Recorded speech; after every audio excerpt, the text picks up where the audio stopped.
कोयले को लाख धो, गंगा जल में धो चाहे अमृत में धो, कोयला सफेद होने वाला नहीं है। लेकिन कोयला को सफेद करने की एक कला है, उसे जला दो सफेद हो जाता है। आप समझ गए? उसे जला दो वो सफेद हो जाता है। इसी प्रकार से ये शरीर को पवित्र बनाने की, चाहे चंदन लगाओ, चाहे फूलों की माला पहनाओ, चाहे इतर लगाओ, चाहे नहलाओ, कितना भी नहलाओ। अपन पढ़ते भी हैं कि नित गंग जमन समुद्र न्यावे असुचि देह स्वभाव थे। किसका असुचि देह का स्वभाव है? दुनिया में जानवरों की गंदगी से घर की शुद्धि हो जाती है, लेकिन इंसान की गंदगी जहाँ हो जाए वहाँ महागंदगी हो जाती है। सड़कों पे आपने देखा होगा, जहाँ इंसान नहीं बसता वहाँ गंदगी नहीं रहती है। प्रकृति की गंदगी भी सुगंधी हो जाती है। यदि पतझड़ में पत्ते हो तो उनसे छिड़ के जो पानी आता है वो भी अमृत हो जाता है। पर्वतों का पानी भी अमृत हो जाता है। और इंसान जहाँ पहुँच जाए वहीं जहर पैदा कर देता है। कहीं फैक्ट्री लगाएगा, कहीं केमिकल डालेगा, कहीं खाद में डालेगा, कहीं पानी में डालेगा, क्योंकि अंदर बहुत खराब चीज़ें भरी हैं। काना यानी अच्छा गन्ना नहीं हो, उससे बो दो तो कुछ नहीं होगा। आप खाओगे तो दांत खराब हो जाएंगे, स्वाद नहीं आएगा, लेकिन उसकी गांठ को बो दो तो 3 साल तक एक बार बो दोगे तो गन्ना आएगा। इसी प्रकार से का काना पौड़ा अपड़ा हाथ या चूसे तो रोगे, खा लोगे तो रोगे, लेकिन उसे बो दोगे तो क्या होगा? हमारा जीवन भी गन्ने की तरह है। गन्ने का पहला भाग कोई काम का नहीं है, नीरस होता है। हमारा जीवन भी ऐसे ही था। बचपन में कुछ ज्ञान नहीं था, हर चीज को व्यक्त रो के करते थे, जिद करके करते थे, समझते नहीं थे। लेकिन जैसे ही जैसे बड़े हुए तो क्या हुआ? वो बीज का ही गन्ना खाने लायक था। उसे चाहो तो चूस के खाओ, चाहो रस निकाल कर गुड़ और चीनी बनाओ और रसगुल्ले, इमरती और बढ़िया से बढ़िया पकवान बनाओ। कोई जल्दी जल्दी में कहे कि नहीं हमें तो एक बार की जलेबी चाहिए, रसगुल्ले डाली हुई नहीं चाहिए, तो बताओ जलेबी का स्वाद आएगा क्या? फिर तो वो ना पकौड़ी रहेगी ना जलेबी रहेगी। इसी प्रकार से कोई कहे हम तो बिना रस के जिएंगे, तो नीरस हो जाओगे, किसी काम के नहीं रहोगे। और नीरस रहोगे तो ना परिवार लायक रहोगे, ना परमार्थ लायक रहोगे। ना परिवार के काबिल रहोगे, ना परमार्थ के काबिल रहोगे। यदि परिवार चलाना है तो भी सरस्थान है। दिन रात चिल्लाते रहो पत्नी पर तो क्या होगा? एक दिन वो कहेगी बस बस करो, बहुत हो गई, बर्दाश्त की भी एक हद होती है। लेकिन इन्हीं इंद्रियों को सही जगह पर लगा दोगे तो तुम्हारी वासनाएं, कामनाएं आराधना और उपासना में बदल जाएंगी। तुम जो इंसान थे, शैतान थे, हैवान थे, वही भगवान बन जाओगे, महान आत्मा बन जाओगे। क्योंकि प्रेम जब अपनी धारा में बहता है तो परिवार बन जाता है, धारा से बह जाए तो शैतान बन जाता है, और ऊपर उठ जाए तो संत बन जाता है, और ऊपर उठे तो भगवंत बन जाता है। प्रेम का ही शुद्ध रूप है। प्रेम का शुद्ध रूप है परमात्मा। परम विशुद्ध अवस्था का नाम है परमात्मा। ये शरीर तो ऐसा है, शुरुआत से ही खराब पदार्थों से होता है। मात पिता रज वीरज मिलकर बनी देह तेरी। कैसी है? जब उत्पन्न होते तब भी यही खराब चीजें चाहिए। और कहते हैं जब तक टिका रहता है, बताओ खून कमी हो जाए, पानी की कमी हो जाए, हड्डियां कमजोर हो जाए, बचेगा क्या कुछ? राम नाम सत्तौर हो जाएगा। ये टिकाई उसी पर है। ये आदमी की ऐसी दीवार है कि सिर्फ गारे पे ही टिकी है। कहते हैं आदमी का जिस्म क्या है, जिस पे सैदा है जहाँ, एक मिट्टी की इमारत, एक मामूली मकान, खून इसमें गारा है और ईंट इसमें हड्डियाँ, चंद सांसों पर टिका है एक हमामी नूर जहाँ, मौत की झकझोर आंधी जिस दिन भी टकराएगी, दम की दम से ये इमारत टूट कर गिर जाएगी। टूट नहीं है ये इमारत तो निश्चित है कि टूटेगी। तुम एक दिन चिता में जलोगे, लेकिन उसके पहले चेतना को जगा लोगे तो तुम्हारे कल्याण को मनाने देवता आ जाएंगे जमीन पर। तुम्हारी अस्थियां चुनी जाएं, उसके पहले आस्था को चुन लेना अपने जीवन में। अस्थियां चुनने का मौका नहीं आएगा। अभी बात चल रही थी फूल की। फूल क्या है? फूल अपने आप में जिंदा था, तुमने चढ़ाकर और मार दिया।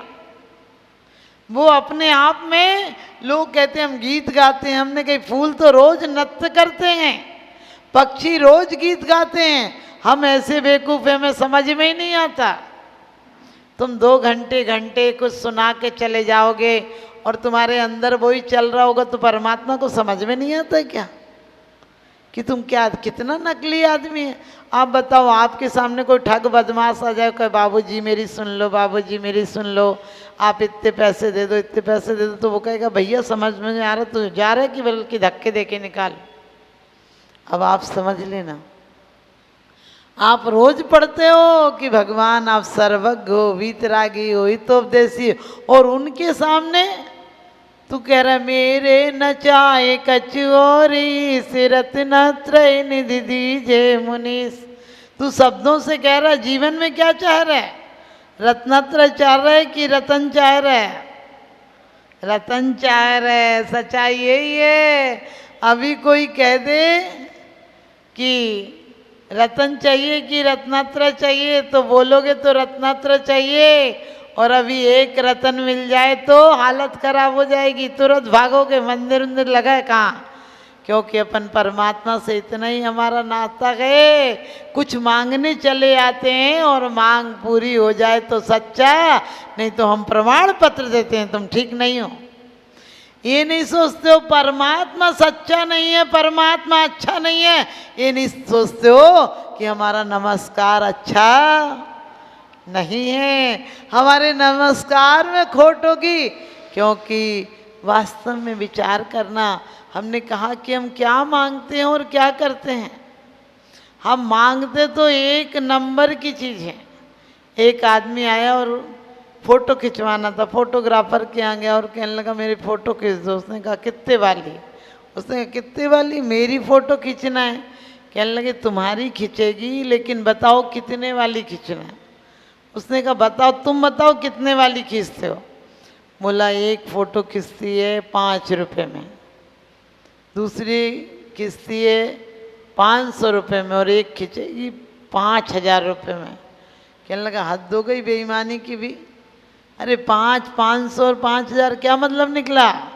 कहने लगा लोग आते हैं अलग अलग फ़ोटो खिंचाने। बोले फ़ोटो तो अपनी? बोले हाँ फ़ोटो तुम्हारी खिंचेगी। तो कहने लगे मैं ही हूँ, उसमें 5 और 500 और 5000 की क्या बात है? उसने कहा तुम लगता पहली बार आए हो फ़ोटो खिंचाने, हमारे पास तुम जैसे कभी नहीं आए। कहने लगे क्या मतलब? फ़ोटो के अंतर क्या है? कहने लगे जैसे तुम हो वैसे 5 रुपये की फ़ोटो खिंचाएगी। समझ गए?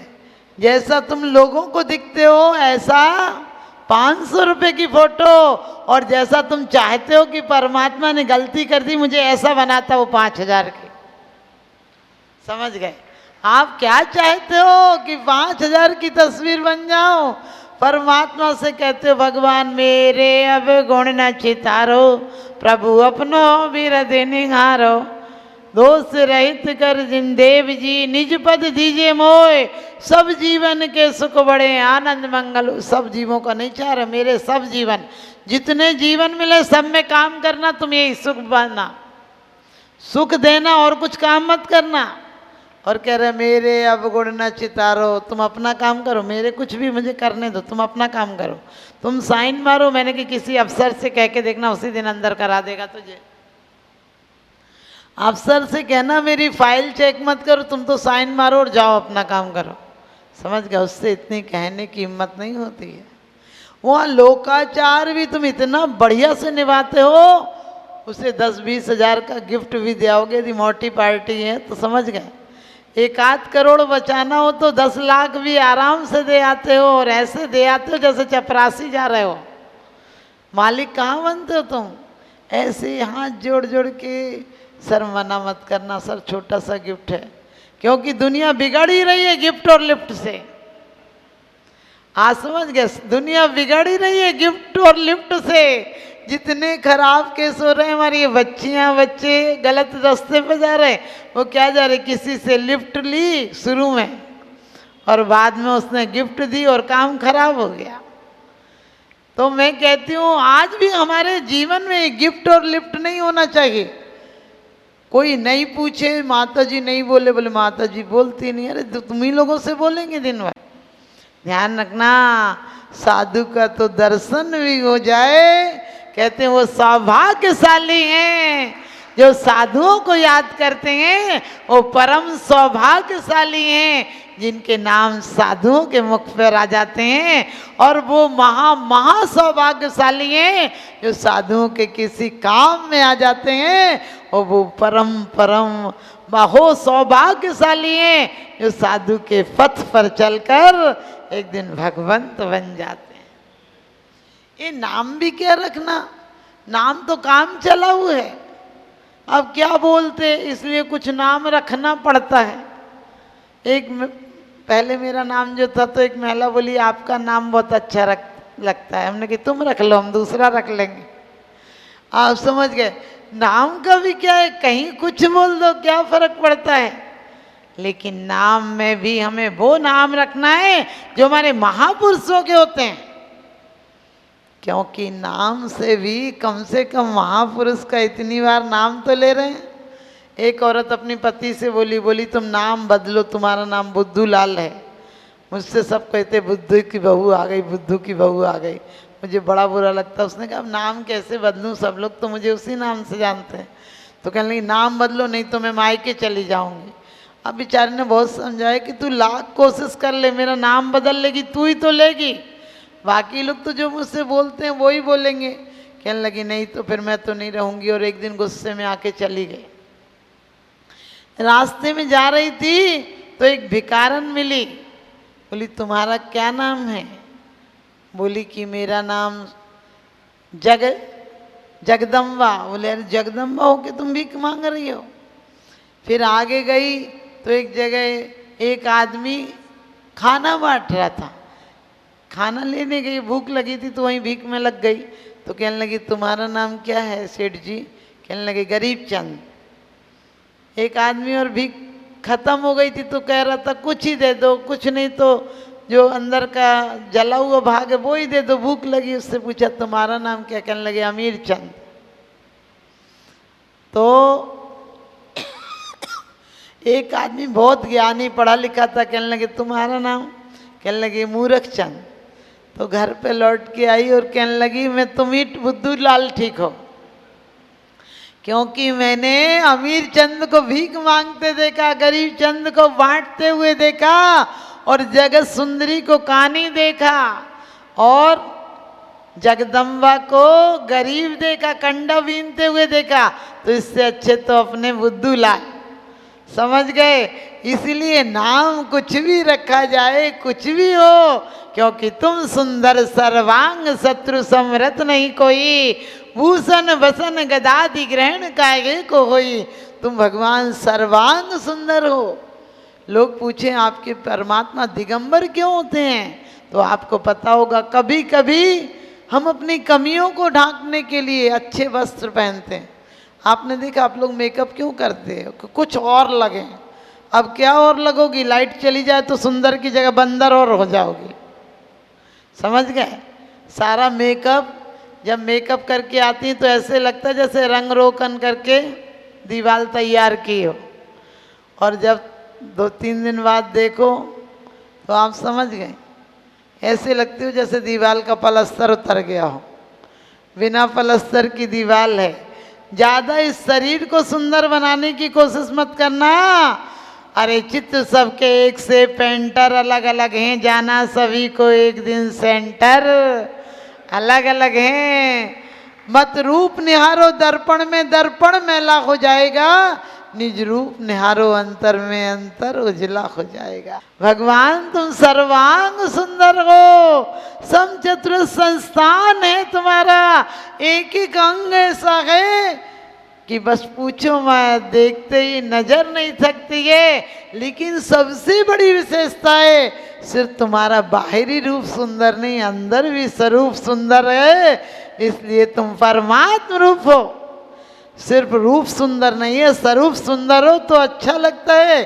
कोई बहुत सुंदर बहू और महाकलाकारणी हो तो 2-3 दिन बाद कैसी लगने लगती, भैया ये तो इससे तो अच्छे वैसे ही अच्छे थे।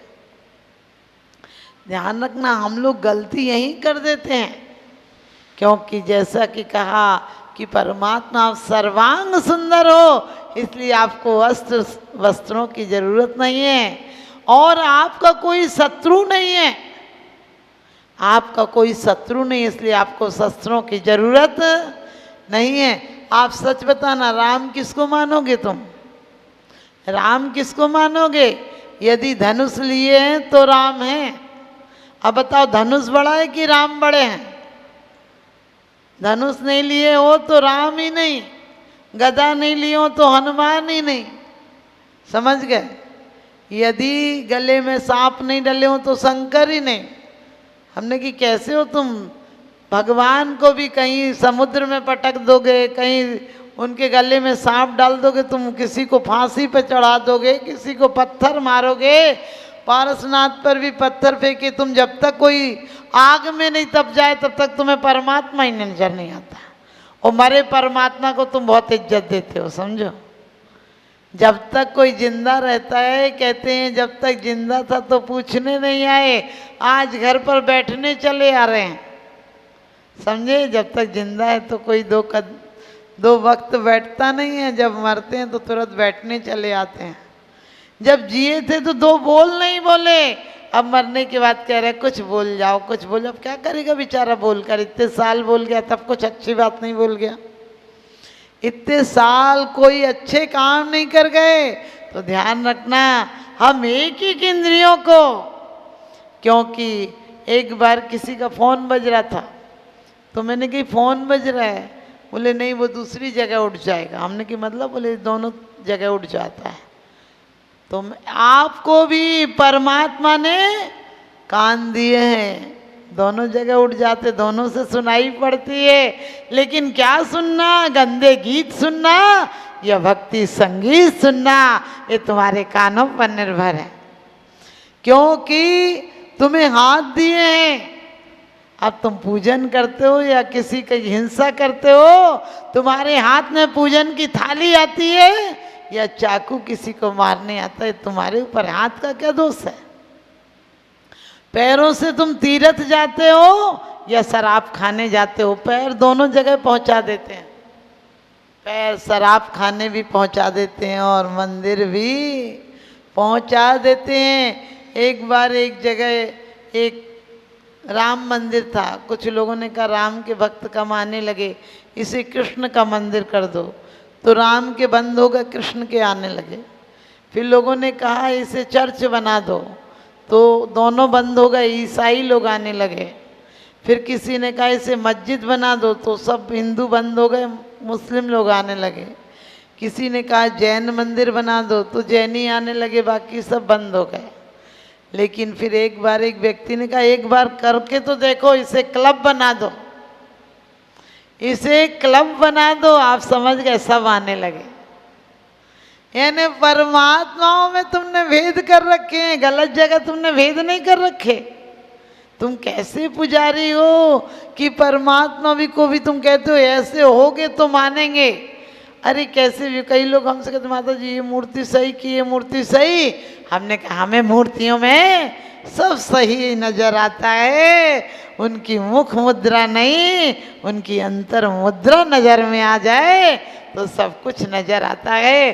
बहुत सुंदर बात कहिए, जिन जितने जैसे अणुओं से निर्मापित प्रभु तेरी दे, थे उतने वैसे अणुजग में शांति रागमय निस्संदेह। स्वयंभू स्तोत्र में कहा है कि परमात्मा तुम्हारा ऐसा सुंदर रूप था बालपने में भी कि जिसे देखने के लिए इंद्र को भी 1008 नेत्र कर ले तो भी तृप्त नहीं होता था। मत जाना ये नाम कर्म की स्वरूप है, बाहर से मिट्टी कम लगी हो या ज़्यादा लगी हो, ध्यान रखना, मिट्टी कम लगी हो या ज़्यादा लगी हो, कलर थोड़ा काला हो या गोरा हो, क्या फर्क पड़ता है। ये रंग रोगन तो बाहर के आवरण हैं, हम अंदर में चित्र सुंदर बनाएंगे तो चरित्र सुंदर हो जाएगा, और चरित्र सुंदर हो जाएगा तो घर घर में अंकित हो जाएगा, हर पुण्यात्माओं के दिल में अंकित हो जाएगा।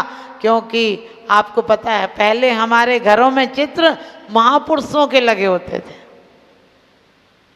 हमारे घरों में चित्र महापुरुषों के, महान आत्माओं के, स्वतंत्रता सेनानियों के, अच्छे राजनेताओं के लगे होते थे। आज किन के चित्र लगे होते हैं? जो चरित्र से महाहीन हैं, जिनकी तस्वीरें लगाए लोग घर में फिरते हैं, उनके पति से पूछ लो कि वो कैसी कलाकारणी है। एक बार एक पागल खाने में कोई निरीक्षण करने गया नेता, तो उसने देखा कि एक पागल बहुत सिर फोड़ फोड़ के रो रहा है और बहुत चिल्ला रहा है, मुझे चाहिए मुझे चाहिए। तो दूसरे को देखा, कहने लगे हो सकता ज़्यादा पागल हो। दूसरे को देखा तो वो भी चिल्ला रहा था, मुझे बचाओ मुझे बचाओ। उसने कहा, पूछा पागल खाने के मैनेजर से, दोनों एक कह रहा था बचाओ, एक कह रहा था कि, तो बोले एक ही स्त्री थी, एक ही लड़की थी, ये पाना चाहता था, इसको नहीं मिली इसलिए ये पागल हो गया, वो दूसरे को मिल गई इसलिए पागल हो गया। आप समझ गए, दूसरे को मिल गई, वो इतनी खतरनाक थी। तो तीसरा वहीं खड़ा था जो नेताजी के साथ गया था, बोला अच्छा हुआ ये पता चल गया, वरना मैं तो उसी के लिए सोच रहा था कि मिल जाए। आप समझ गए, अभी भी मिल जाए। आप लोग भी यही सोचना कि संसार ऐसी फिसलन है, जो मिल जाए वहाँ तृप्ति नहीं होती है, और सच पूछो तृप्ति होती नहीं, क्योंकि तृप्ति कभी कहीं नहीं होती है। वासनाएं अपने आप में कहती वासना वासना वासना कर, क्योंकि आपको पता है बाहर से जो दिख जाए तुम उसे ही सच्चा मान लेते हो। रामलीला में कोई राम का रोल कर रहा हो, तुम पैर पूजने पहुंच जाते हो। कभी सोचा वो पर्दे के पीछे तम्बाकू गुटखा खा रहा है, वो शराब पी रहा है, लेकिन तुम कह रहे रामचंद्र जी रामचंद्र जी। अरे रामचंद्र जी, बाहर के रामचंद्र को कब तक पूछते रहोगे? बाहर के नेमिनाथ और आदिनाथ महावीर को कब तक पूछते रहोगे? कब तक कहते रहोगे कि वो हमारे भगवान ऐसे थे, हमारे भगवान ऐसे थे? आपने देखा जिनका अपनी कोई प्रोग्रेस नहीं होती, वो दूसरों के कंधे पर हमारे बाबा ऐसे थे, हमारे बाबा। तुम देखो अपने आप को कैसे हो, तुम कब तक कहते रहोगे कि हमारे भगवान ऐसे थे? इसका मतलब है तुम महाकायल और कायर हो, जो कि यही सोचते रहते हो हमारे भगवान ऐसे थे। मैं कहती हूँ दोबारा से परमात्मा जैसी आत्माओं को लाना पड़ेगा, और इसके लिए हमारे चित्त विशुद्ध होंगे तो अच्छे चरित्र वाले आपके परिवारों में आएंगे। हमें दोबारा से परमात्मा जैसी आत्माओं को दुनिया में लाना है, क्योंकि हमेशा लोग कहते पहले का युग अच्छा था। हमने कहा युग कभी अच्छा नहीं था, क्योंकि युग अच्छा होता तो मोक्ष नहीं हो जाता, युग अच्छा होता तो मोक्ष हो जाता। लेकिन बस इतनी गलती करते हैं हम, पहले के अच्छे आदमी से आज की दुनिया को तौलते हैं। पहले भी बुरे लोग थे, क्योंकि जहाँ भाई भाई में प्रेम था वहाँ अयोध्या थी, और जहाँ भाई भाई में तकरार थी वहाँ लंका थी। ध्यान रखना, एक ही युग में सतयुग भी था और कलयुग भी था। लंका में त्रिजटा और विभीषण था तो सतयुग था, और जहाँ पर भाई विरोध था वहाँ लंका थी। आप लोग अपने घर को लंका नहीं बनाना, अयोध्या बनाना। भाई भाई में, देवरानी जिठानी में प्रेम लाना। लोग कहते माता जी हम कितना भी कर लें, वो सामने वाली है ही ऐसी। हमने कही सामने वाली क्या अच्छी है? अरे पत्थर को हटा कर तो देखो, हर पत्थर के नीचे प्रेम का झरना फूटता है। एक जगह मंदिर का काम चल रहा था, कई मजदूर लगे थे, मिस्त्री काम कर रहे थे। मैंने पूछा कि क्या कर रहे हो एक मिस्त्री से? कहने लगे तो आपको दिखता नहीं क्या, पत्थर फोड़ रहा हूँ। बड़े क्रोध में था, बोला पत्थर फोड़ रहा हूँ, पत्थर से सिर फोड़ रहा हूँ, यही किस्मत में लिखा था।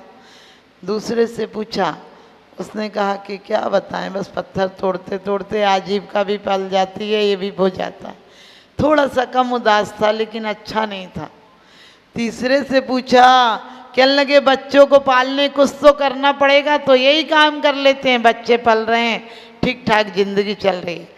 लेकिन चौथे व्यक्ति को देखकर तो उत्सुकता जग गई कि ये भी यही काम कर रहा है, लेकिन बड़े आनंद से, इतने प्यार से निहार निहार कर उस छेनी को चला रहा है और बड़े प्यार से गीत गुनगुना रहा है।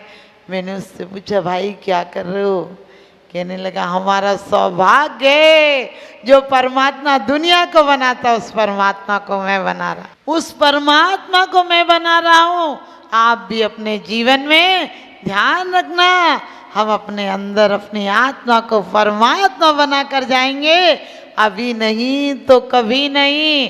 ध्यान रखना, ये हमें कान की तरह लाउड स्पीकर दिए हैं कि इनसे आवाज़ अंदर आती है। नाक सुंदर सुगंधी के लिए दो नाक के छिद्र दिए हैं और जुबान दिए कि मिलकर रहना। समझ गए? ओंठ कहते हैं मिलकर रहना। अंदर 32 भी हो तो सबको ढक कर रखना। फूलों पे बैठी तितलियों को ना उड़ाइए, अपने घरों की बात न गैरों सुनाइए। यूं प्यार में तकरार तो होती है हर जगह, यूं प्यार में तकरार तो होती है हर जगह। अपने घरों की बात न सड़कों पे लाइए, अपने घरों की बात न सड़कों पे लाइए। फूलों पे बैठी तितलियों को ना उड़ाइए। बोलिए आदिनाथ भगवान।